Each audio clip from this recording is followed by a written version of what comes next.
that. It kept saying you were unavailable to join, maybe because you're in a car. There we go. We're all good Yep, now. turn it off. Okay, hello everybody. Welcome to Ambition Amplified Live. Today we are here with Aunt Parish, also known as HEF-D.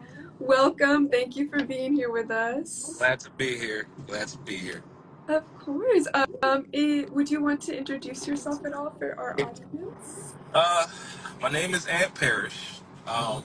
Hefty is a artist name, but everyone calls me Aunt.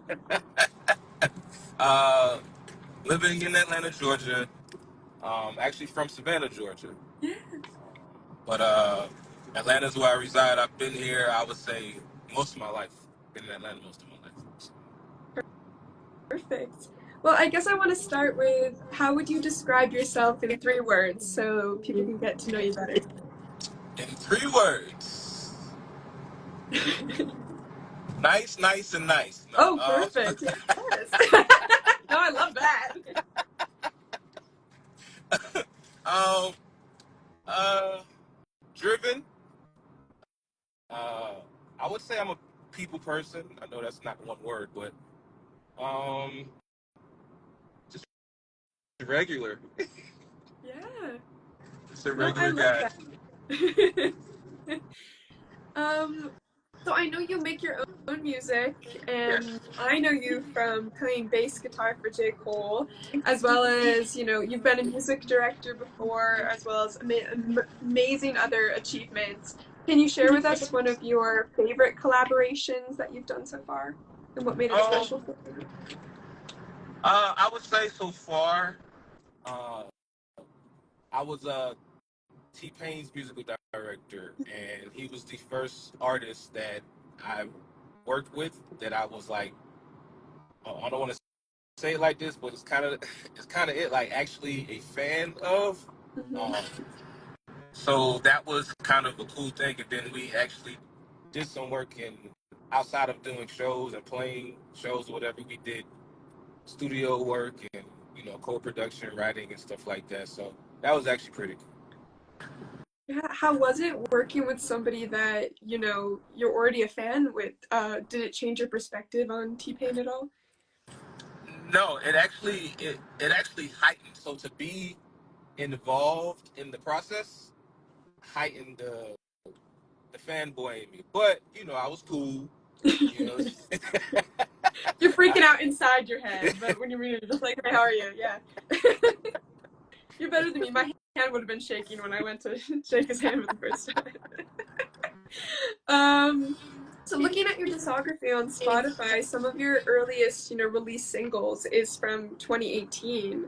I wanted to know what got you into making music. T-Pain actually. As far as the artistry, I've always been uh, well, for a while prior to him, I was into making music, but we had a writing camp I mean, it didn't last that long, but we had a writing camp. And so we would bring whatever we come up with to the table. And um, the way I write and produce, I pretty much do the entire song. I don't really, it's a demo, but it's not like your regular demo. And so whenever I would bring him stuff, it's like, in a sense, fully finished. And one night, I brought some stuff to the table. He was listening, and then he just stopped it, and he looked at me and he said, "Dude, I'm a fan. If you want to do this, you should do this artist thing." Never thought about it until he said something. So he actually was the one that kind of started this. He putting out music as an artist, if you will. Well, I'm glad. Was it a weird transition for you to transition from like being the one that's like supporting and helping other artists make the music to then making your own, or did it feel completely natural to you to kind of change that? Uh, it was natural because I hadn't really, even now, like I haven't really honed in on I'm an artist. So it's just, I put stuff out. I have songs, and if they don't get placed or whatever the case may be, at this point it's kind of like, all right, I don't want to hold these. I feel like these are good records, so I'll put them out as myself, and so that actually led to I'm working on a project now. So it actually led to that. So, Perfect. What are you able to say anything about the projects that you're working on now? oh yeah, it's a series. So if you go on, if you look me up on all of the platforms, Spotify, Apple Music, and everything, I have a couple of about recently have a couple of singles out, and I'm doing this series called Sip Smoke Vibe, which is a uh, I'm trying to the way I'm seeing it. You could be at the crib, you know, you and your partner or you and your homies, y'all just kicking it, chilling. You got your wine, you got your cigars, whatever you do, and my music is in the background, just vibing. Yeah. So I put out two singles um, for that project, and so the next thing that I'm thinking I'm going to do is just release the entire project. I was contemplating on if I want to release another single, but I'm thinking I'm gonna just go ahead and put out the project. Yeah, I think you should. I like that. I was looking also at your the SOS music workshop that you have on your page as well, and that workshop that you're creating. And it seems like you're very focused in on, you know, doing things for the community, and also your music being a part of like togetherness rituals, whether it's like people, you know, smoking and drinking and the music's in the background, like you're always branching people together. Is that something that's very important to you? Yeah. I just feel like the way the way I came up and um, not having a lot of people or a lot of major people in my life on that's doing it on a level that I'm doing it on now. Um, I just my goal with the SOS thing is just to kind of bring the experience of professionals, real professionals, to the city of.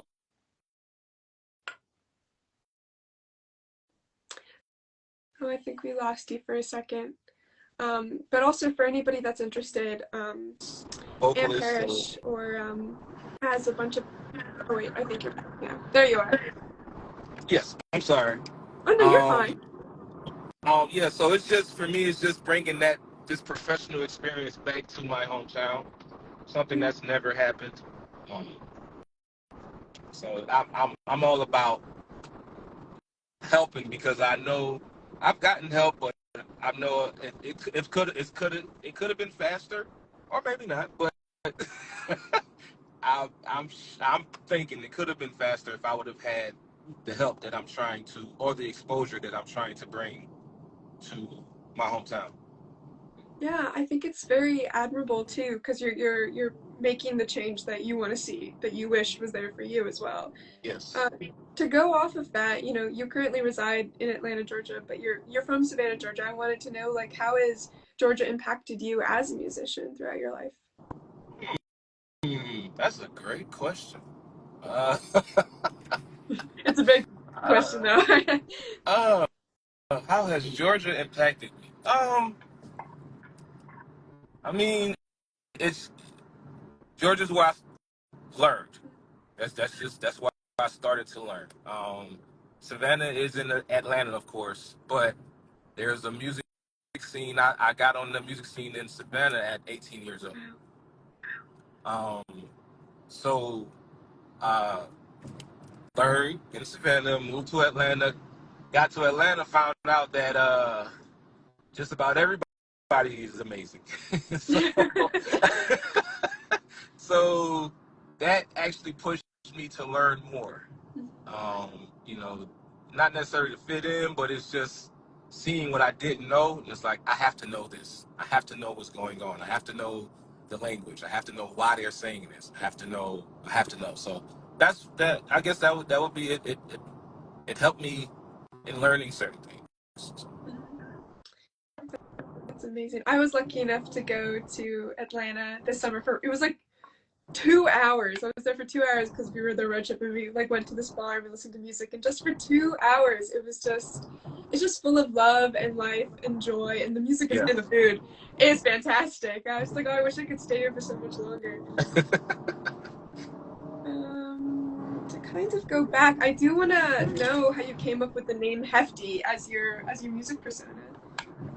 So it used to be Ed Will, Edwill, and these names are just like my production company names. Hefty just kind of stuck as production company and artist and just everything me. But it used to be Edwill, Edwill, which at the time my grandparents on my mom's side had they passed. They passed. And so I still have my grandparents on my father's side. So Ed Will was my grandparents, Ernest and Daisy Williams. So then when both of my grandparents on my father's side passed, I changed the name and included all of them. So Henry, Ernest, Florence, Daisy, my grandparents. Oh my, that's beautiful. That is so amazing. I love that you kind of hold your ancestry in your name and they'll forever be like in the music that you make for the rest of your life. That's Yep. beautiful. Yes. um, so speaking of which, can we talk a little bit about your creative process and how Okay. you approach music? Um, it it differs. It varies rather. It just depends on. Yeah, it really varies. I don't necessarily have a routine. Um, it's more so get behind the keyboard, turn my laptop on, and let's just see what happens. And so, a lot of times it's me going through sounds. So I go through sounds. If I hear something that I like, I'll start building on that way. But there have been times where I may have heard something on TV and my music mind went a whole nother direction from what I heard on TV, but the TV inspired it, the Mhm. commercial or whatever the case inspired it, and then I'll just go, oh, let me just get this little idea out my head, and but it varies. That's fantastic. Also, I want to talk about you have some videos on your Instagram talking about like the different snacks that you eat while doing the process, whether it was like Skittles, and I think you had one where it was like fruit snacks. Is there like the perfect snack when making music, in your opinion? The perfect snack. Honestly, I do this thing. I like. I'm a I'm a fan of like Chex Mix Hmm. or not really Chex Mix, but like I can't think of like it's just peanuts, raisins, M&M, stuff like that. So, but I have a certain there are certain things that I want in mind. So like I will make my own. So I have a jars like peanuts, butterscotch, butterscotch, chocolate, and have my little container, and that's my snack. That sounds delicious. What with a jug of water. Hmm. Oh, that sounds That's really good. I'm a college student, so for me, I'm always trying to find the best snack to help me study. So I will definitely keep that in mind. Um, I also want to talk. You're also a songwriter too. You write your songs. How has like your love for spoken word influenced your songwriting?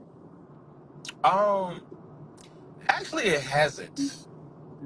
Um my writing is a little strange, and I didn't when I started I didn't really know what to do. I had a pen and paper and was trying to figure it out to write it out. It just wasn't happening. And so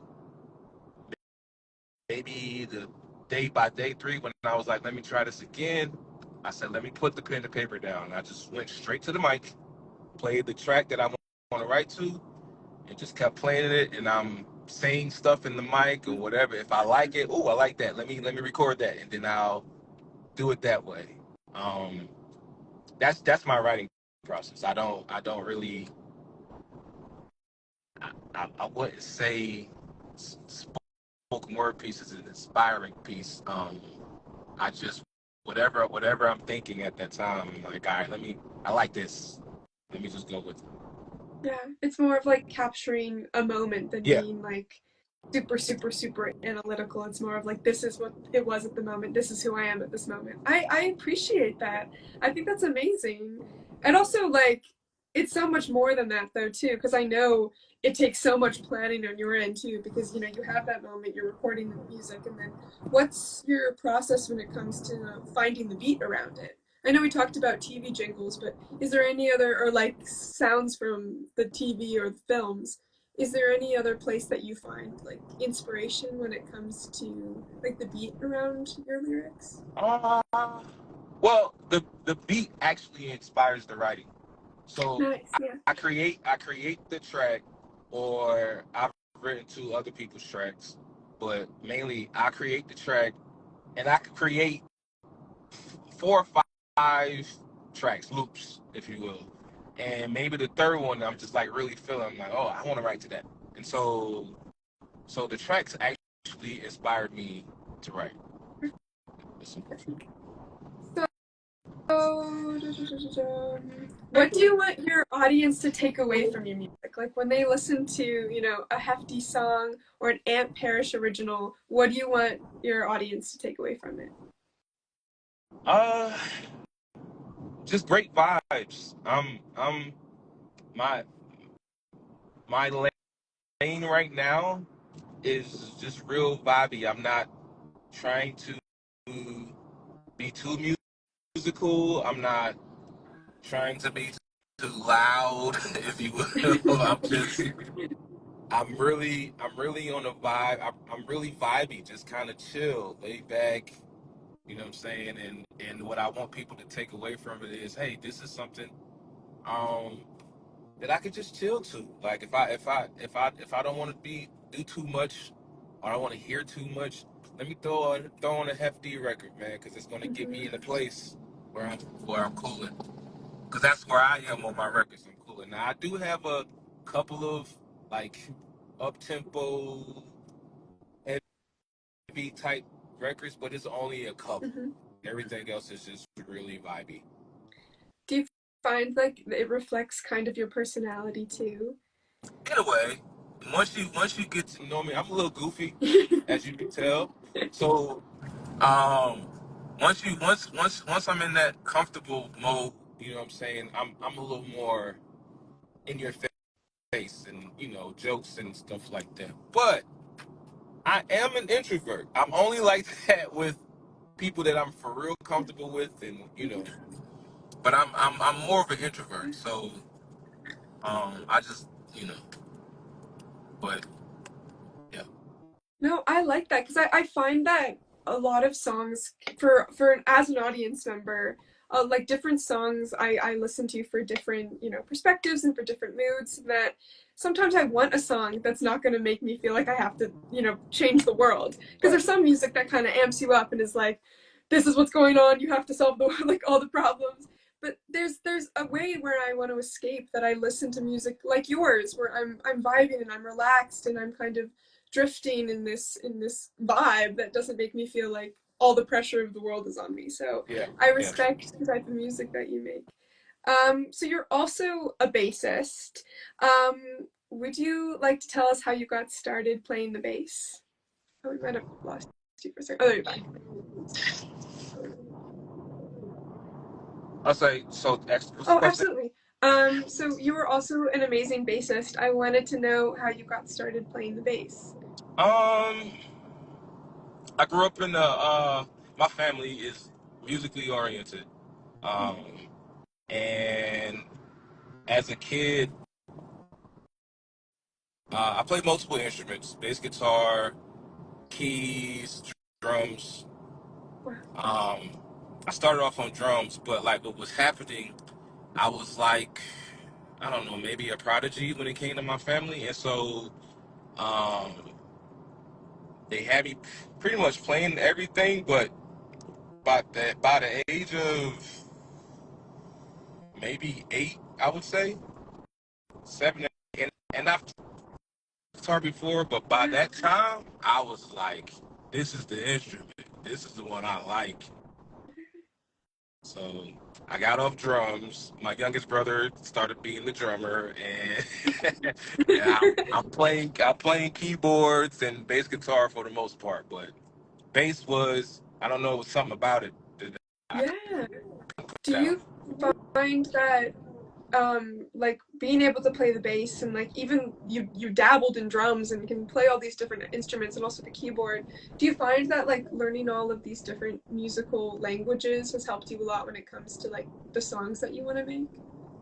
Uh, in a way, in a way. Um, Again, that's one of those, it varies situation.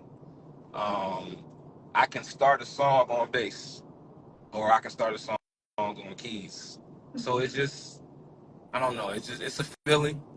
That's the best answer I can give you because Yeah. I don't really know, but I know it's a feeling. Like, No, I totally got you. You said that you started when you were like 8 or even before then. So I understand that it's just gonna feel like as normal to you as any other feeling yeah, because it's you're so used to it. yeah, Um, so I wanted to ask you a little bit. So like you've performed as a bassist with many like notable artists like Kelly Rowland, Alicia Keys, and J. Cole since 2018, I believe. yep. Like, can you tell me a little bit more about your journey as a bassist and how you started working with these artists? Um, it was a big, big, big, big, big, big, big, big faith move. Um, I in 2007, prior to 2007, I've done stuff like my very first major call and hit was with Tony Braxton. And then I did a promo tour with Jermaine Dupri with this, well, he's a writer, but he was doing his artist thing, Jonte Austin. He wrote Tyrese's Sweet Lady. That was one of his biggest hits, Sweet Lady by Tyrese. Um, but he was doing the artist thing. So I've done little things, but what really jumped it off, playing for Jay Holiday. 2007 happened. Um, I just started playing for a church. I just got hired playing for a church, and 5 months in, I get a phone call. Hey, Aunt, Jay Holiday is going out on tour. Keisha Cole. It's like a month and a half. Starts in, I think it was like September of that year. Um, I was nervous because I just started this job at the church, and so like you go out on tour. There's really no telling how that's going to end or where it's going to go. So it was one of those things of, man, do I go out on tour and let's just say it's just one tour?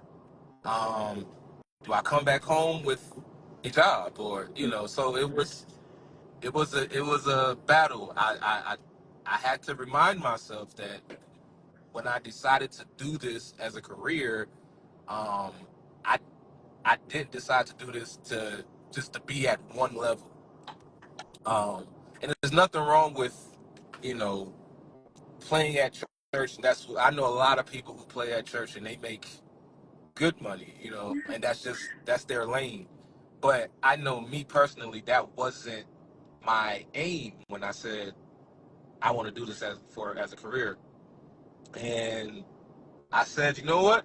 I'm going for it. And so I'm glad I did because that ended up um, showing the pass of the church. I'm still at that church. I've Really? been there. The end of this year. The end of this year will be 17 years. Oh, wow. So, um, the pastor, who is a person of excellence, Dr. Craig Oliver, of Elizabeth Baptist Church in Atlanta. He's a person of excellence. Like he's just that guy. He's been in college. He has 50,000 degrees and stuff like that. So he's a person of excellence. And so I was the first person at the church to ever go out on a tour, on a major tour. And so he thought that was really amazing. It caused a little confusion with the church, but when he got word about it, he thought that was awesome because to him, And this is the word I got back to him.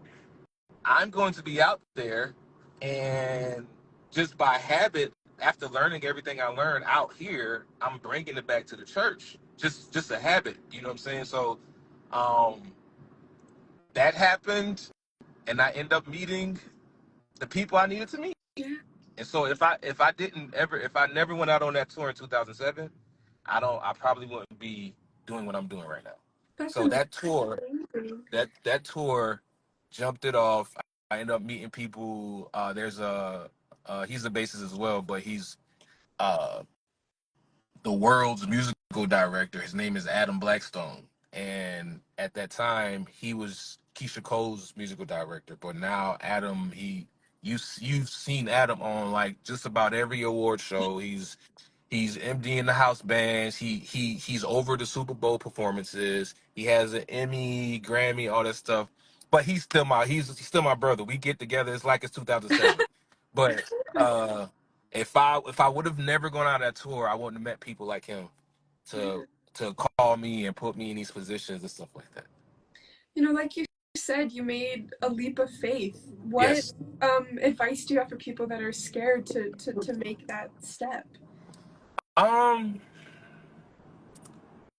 I'd say honestly, for me, it's my leap was a thing of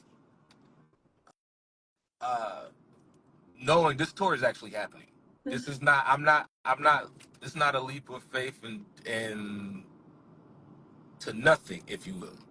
Um, if you weigh your options and you see like, okay, they want you to do this, and it's just say you're in a situation where it's kind of scary. Just think they want you there. Yeah, So if you have, it has to be special because they want you there. yeah, So knowing that, keep that in the back. If you know that they want me here, let's do it. I'm yeah, gonna go out on faith, and I feel everything will be fun. And just be confident. And I mhm, think that helped me too. I was very confident, because again, they wanted me out there, so why wouldn't I be confident? It's like I made it here. They said yes to Yeah, me. No, I like that. I think it's really important, especially to young artists, to know that like you've made it into the room. The next step is do the best that you can, lock yeah, in, and like just yes, show up every day. And I yep, think that's amazing that you've done that. To kind of go off of that, we kind of talked about it a little bit, but how important is collaboration with you, or for you? very, very. I'm a firm believer in, you can't do everything by yourself. Firm believer in that. Yeah, Firm believer. Um, and that's been my experience. Everything that I've been a part of is because of relationships and collaborations. yeah. It takes a Yes. village. That's what it always does. Um, I want to talk. So you're not only a bassist and a songwriter, and we talked about it a little bit, but you're also a musical director and a producer. Like, do you think it's really important as a creative and an artist to wear many different hats and try as many different things as you can? Yes. In a way. I feel like in everything that I do, musical directing, producing, I engineer. I people send records to me to mix and master, and just all of that stuff. My my move with all of this had to do with uh, getting things done that I wanted to get done, and in my early time, of course, I didn't had a little bit of money. I ain't have money like that. So I would get called to do stuff and everything, and like for example, on the engineering side, um, I had a situation where I did this live recording, and so my production partner and I, shout out to Justin Gilbert. He's actually he's out with Justin Timberlake right now. Oh, yeah. Um, so me and my production partner, we were finishing up everything, and we asked the artist. We told him we were finished, and we asked the artist, "Who are you going to get to mix the record?" And the artist told us, "I'm not going to get it mixed. I'm just going to put it out, and if a major label likes the music, then they'll mix it. They'll get it mixed and re-release it. Mhm. we didn't really like that. We didn't like that answer at all because our names is on this and it's not packaged great. And so I told my guy, I told Justin, I said, yo, I'm going to learn how to engineer. I'm going to learn how to mix. And from that day on, every session back then, a lot of people didn't have in-home studios. So you would have to go to studios back then. So every session that we did, I sat by the engineer. I would see them do stuff. I would ask questions. Well, why are you doing that? And that's how. So it was me jumping into a lot of stuff. A lot of it had to do with making sure certain things get done that need to be done.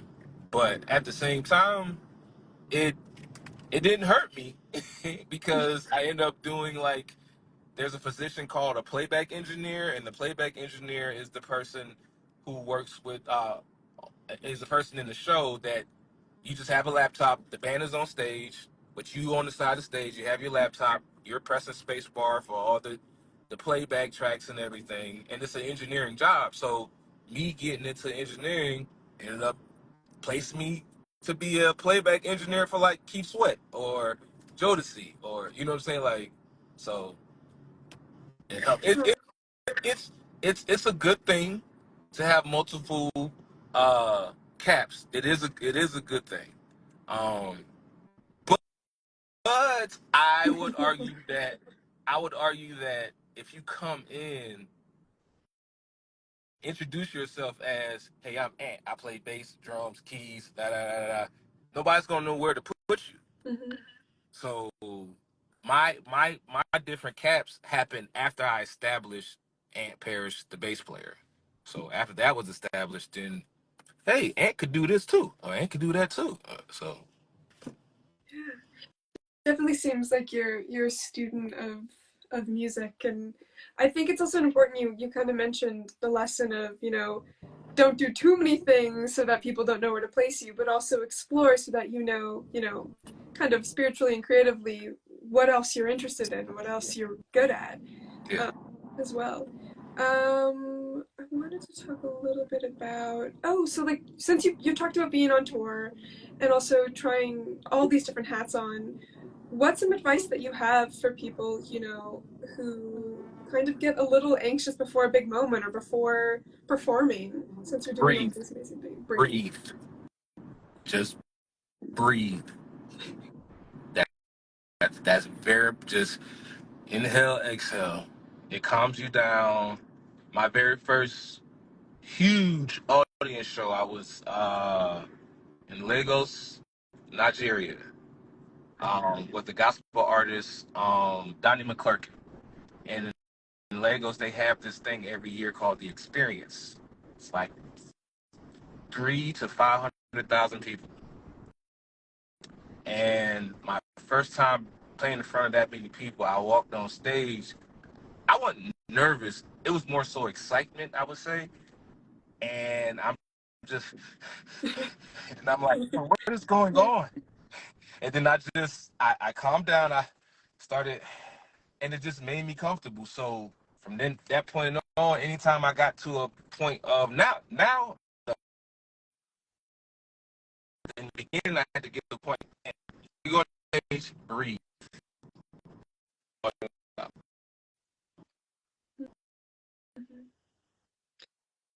Yeah, I know I struggle with anxiety, and I tend, oh wait, I think you're back. I think we might have lost you for a second.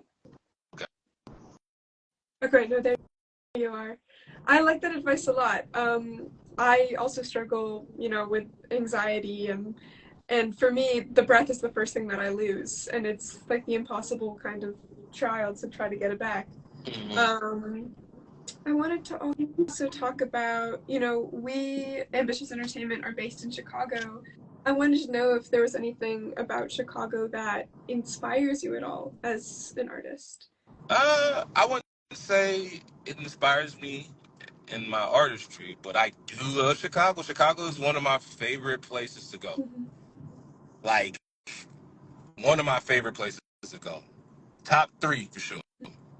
I think the energy there in Chicago, um, one of the most amazing moments in performance for me was in Chicago. It was the third tour I did with Jay Holiday. He was headlining. It was him and Trey Songz, and we had a set. We had a part in our set to where it was just the band, and we would kind of go with the crowd. So we would play cover songs. So we had at that time the Independent Woman was hot. So INPEPE, all that was hot. And you know what I'm saying? So we were playing with those songs. We were playing on top of those tracks. And then one of the songs was Flashing Lights, Kanye West. So that was very hot back then. So we're in Chicago. We start flashing lights. I raised my hand, and I got it from R. Kelly, by the way, because I seen him do it. But I raised my hand. We were at the House of Blues. Oh yeah. Raised my hand, and as soon as I went down, everybody was bouncing with me. It felt like the whole place was just shaking. And I'll never forget that day. I will never forget that day. That was one of the greatest moments when it came to just performing. So Chicago has always been top three for me. Oh, that's incredible. Right now where I am, I'm at my school student center. We're right down the street from House of Blues. Oh So yeah. when I walk by it today to go home, I'll think of that moment. Um, you also have gotten to travel a lot with all these tours. How do you think that being able to see the world while being on tour has changed you or influenced you at all?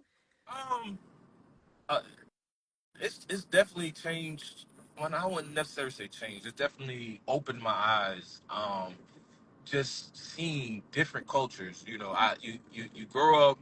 The way I had a great childhood, but like we have a huge family, so sometimes it gets to a point to where it's just like we don't really go outside the family because it's so big. Our family's so big.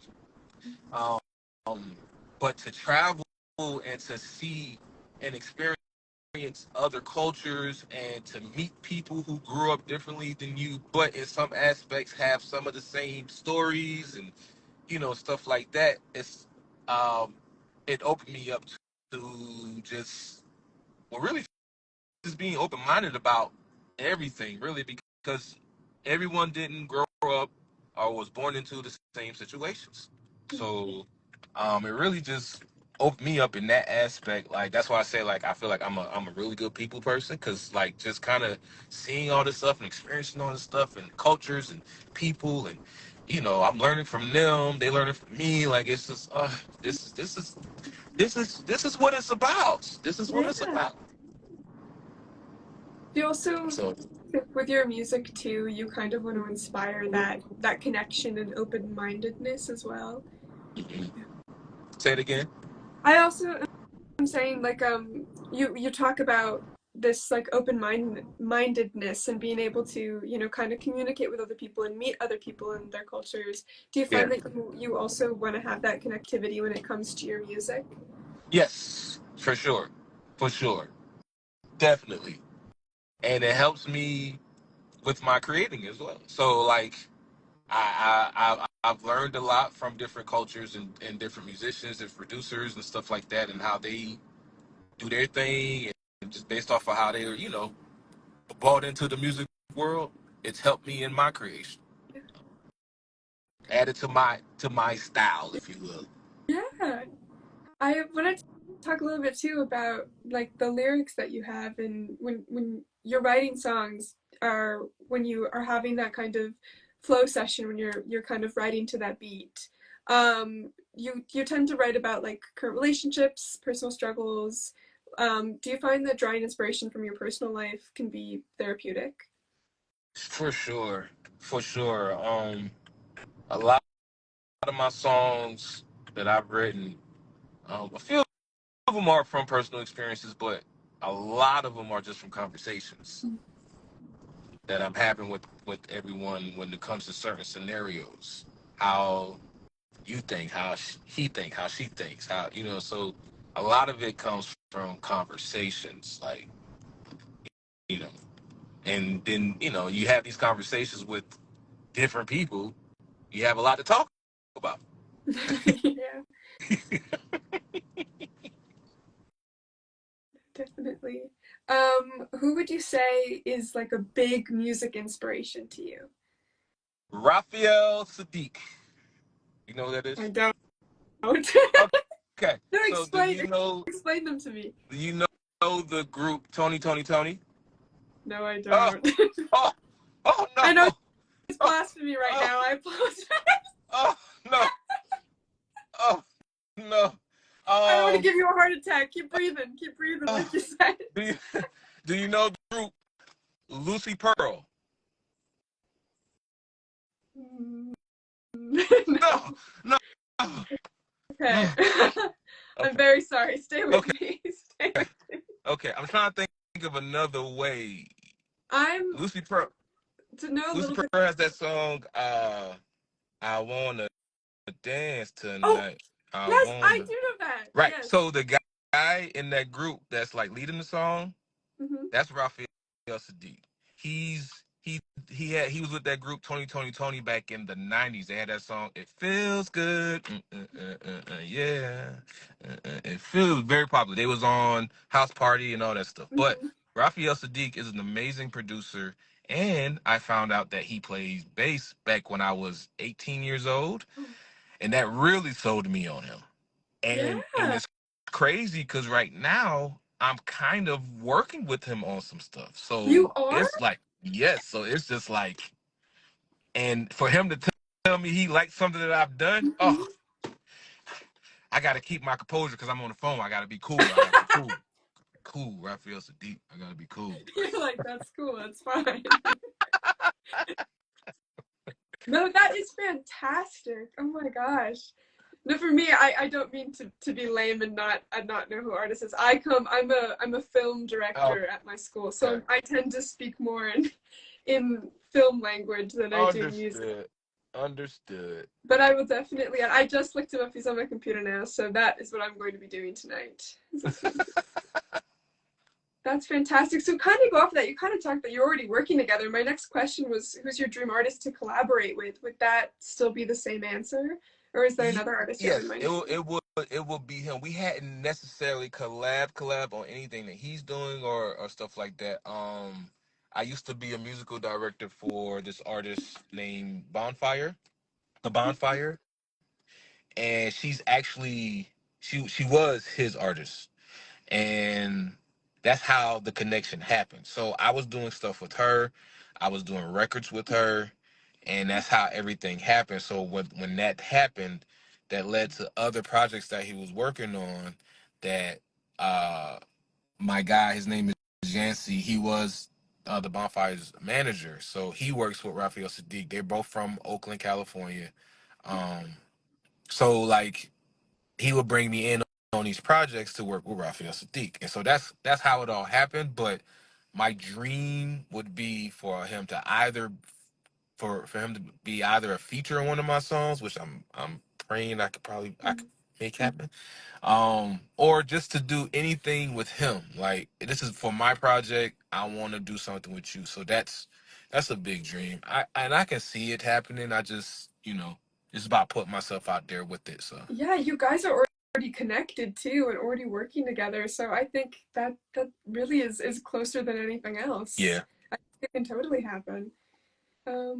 I wanted to talk about too, how would you define yourself as a professional and in a working environment? What do you tend to bring to every, collaboration that you have? Um, I would say, uh,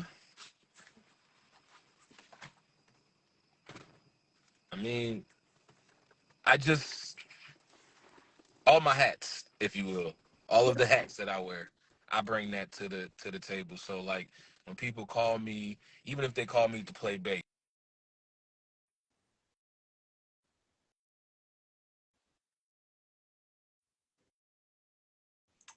Right. I think we might have lost you. Also in the chat, while we wait for Ant to come back, if you have any questions for him as well, please add that in the chat. we there? Okay, we lost you for a Yeah. little bit. We heard you. Somebody called me. Somebody Oh, called no me. worries. the last thing I heard is, what you bring to every collaboration is the different hats you wear and your Yeah, experience. yeah. Um, I think that's fantastic. To kind of go off of that, what advice would you give to people, especially young professionals who are wanting to get into the music industry? Um, just be open to learn. I feel like my success happened because I stay in the student seat. No, it doesn't matter how far I get or where this brings me. Um, I always stay in the student seat. I'm the guy that I'm wanting to be around people that's better than me in my eyes, and so I can't if I'm around people that I'm quote unquote better than, if you will, that stunts my growth. Mm-hmm. So you always for me is stay a student. Just always get with people that you're seeing doing something that's either close to where you're trying to go or actually doing what you want to do. Yeah. Like people who inspire, betterness and kind of lift you up and challenge you a little bit. Is that what you're getting at too? Yes, Yeah. yes, I agree. I always think that, in order to be considered a master of your craft, which I feel like will never happen, at least for me, like I will always be like wanting to be a student and keep going and keep going and keep going. But you always have to be a student first, and I think that's yes, really important. Um, Talking about that, there's sometimes, at least for me, there's this want, to immediately be good at something. What do you say to people, who fail and then feel like, oh, now I can't get back up and try again? Do you think that it's important to fail in order to get better and yes, stronger? for sure. I've I've I've I've failed a lot. Me too. Yes, like but it's learning. Like even like with the event SOS. Now, granted, in hindsight, thinking about it, I did rush it. I did rush it, but I was also thinking what I wanted to do. I had to make sure it was the perfect time because everyone that I was bringing might go out on tour, and stuff like that. So I did rush it, but I hit a brick wall. It wasn't necessarily a fail, but it was a fail. But I learned, so I learned what I need to do. I know what I need to do now to make it better once it does happen. So failing is nothing but learning. It's a learning experience. Exactly. I do think though with the trailer that was put on your Instagram for SOS, it was very, very well done, and I liked the kind of old film style that you had with Thank the you. trailer. Um, do you find that in the future you would ever make a documentary about your music experience? Just because when I was watching that, I got that vibe, and I got really excited that maybe there might be a documentary about you in the future. We've been having me and my manager lyrical. We had one maybe two brief conversations about that. Actually working on something right now, a project right now, and where I'm working at, there's someone who does things like that. He does movies for like different like team was the Timu and stuff like that. So we've had one conversation about it. So it's kind of a thing that I'm looking forward to do for Yeah. sure. I think that would be really cool, and I hope that it would be kind of in a similar style to the film like quality that you had in that trailer, because I think it just really, really works, at least with your Nice, vibe as well as the vibe of Atlanta, Georgia, and Georgia in general. nice. Keep that in mind. Um, I also want to ask, I know that you're a father. How has becoming a father changed you as an artist at all? I just picked him up. Say hello, Amir. Really? Oh, oh my goodness! So good. Like singing Oh, so quietly too. That is so amazing. I give you a shout out. that's my son, my man child. He's 15 years old. I'm ready for him to get his license so he can drive his own self. But Better than me. I don't have my license yet, and I'm like fully 21. But I live oh in New no, York, so it's no. different. I'm not a good example for that. Nah, but he's definitely I everything I do is for him for sure. Um, he's musically inclined. You know, we send each other music. You know, it's like, Dad, did you hear this? And you know, I'm not afraid to give him the aux cord, if you will, because I know he's not gonna play. You know, of course he likes certain stuff, but he's a for real music head. Um, he's been to so many live performances to where that's pretty much how he likes to hear his music. When Justin Timberlake's Netflix special came out, of course we went to that concert. But when the Netflix special came out, man, he played that Netflix special almost every day. And then he was, how old was you? Like 7, 5 with the Justin Timberlake stuff, 6, 7, something like that. He played it every day, and it was kind of like that with the Beyonce special too. Like he really likes the live band arrangements and stuff like that. So that makes it even better for me because of course that's my kid, but like we have that common ground outside of like things like sports and stuff like that. But the music thing, I can talk to him and he understands, or he can show me something and it's like legit what he's saying. And so like to kind of see that that's I love that about our relationship. But at the same time, with him being my son, everything that I'm doing, my success, what I'm trying to get to, where I'm trying to go, he's always in the front of my brain, and it keeps me going. I actually joked with him one time a little while ago, and was like, "Man, I think I'm just gonna get me a regular job." And I was joking, but he got really serious. Like, "Dad, don't do that. Do not do that. Keep touring. Don't do that." And so seeing that, I was like, "Okay, I really got to do this because he wants me to do this." So and even now, I hadn't really been out on tour. I think the last tour I did was last year with Little Baby, and everything else has kind of been just like spot dates. And so even now, he's like, "Dad, I need you to go out on tour. You've been home too long." He's like, you gotta go out again. Gotta go.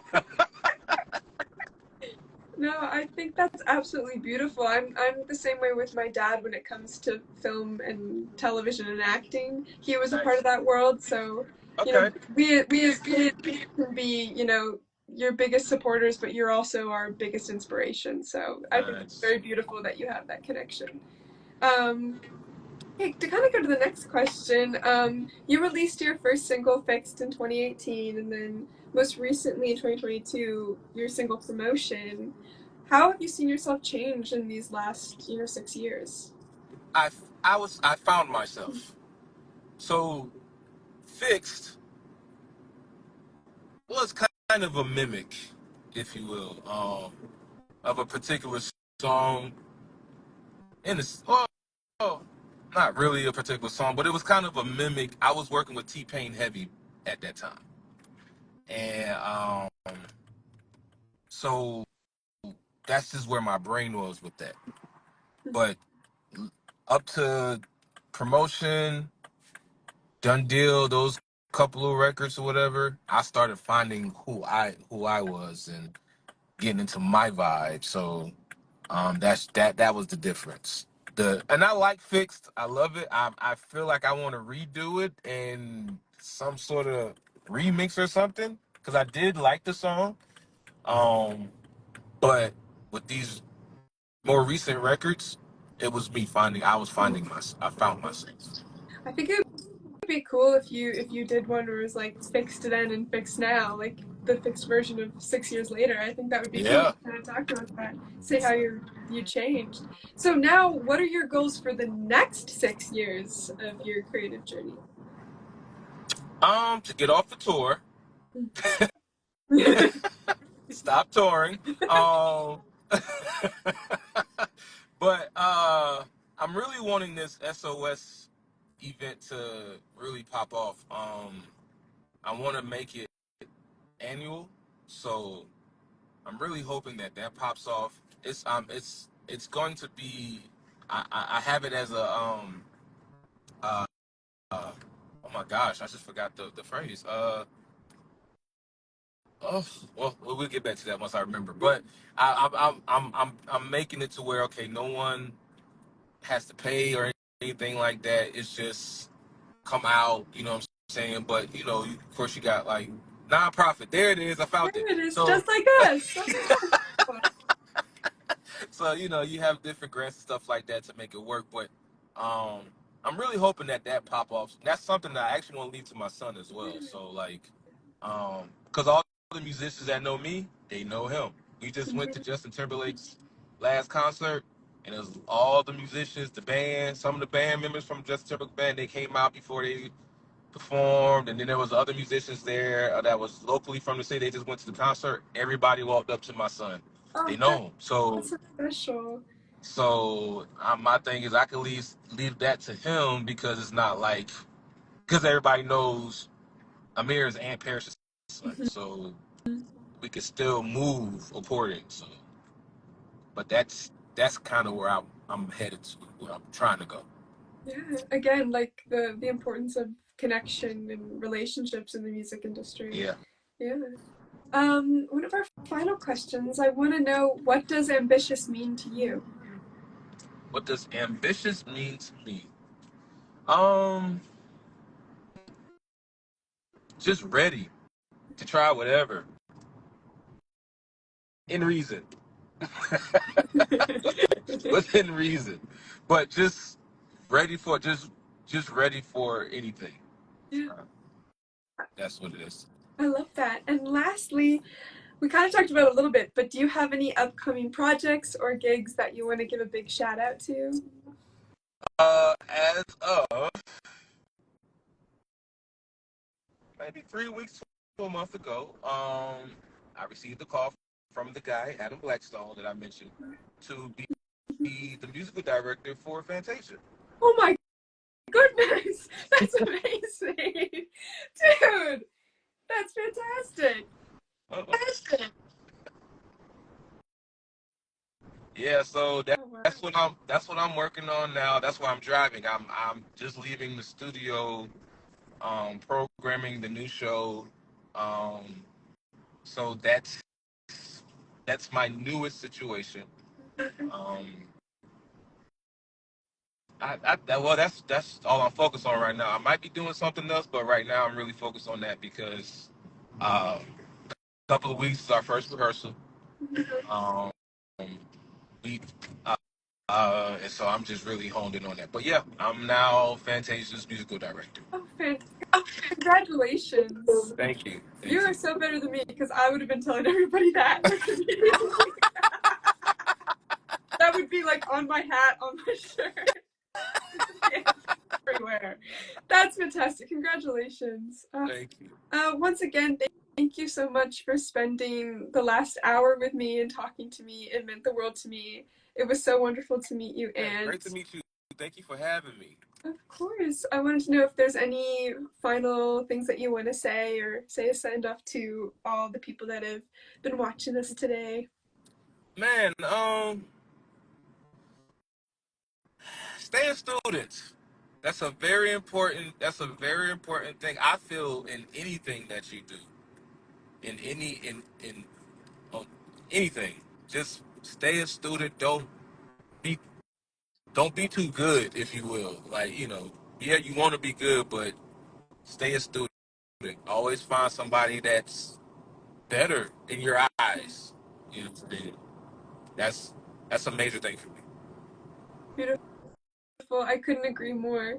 And then once again, thank you so much, everybody. Please look into Hefty's music, aka Aunt Parish. And once again, it was an absolute pleasure getting to meet you and getting to meet your son. Thank you for doing this interview with me. And we'll see you next time. Thank you again. Yes, thank you.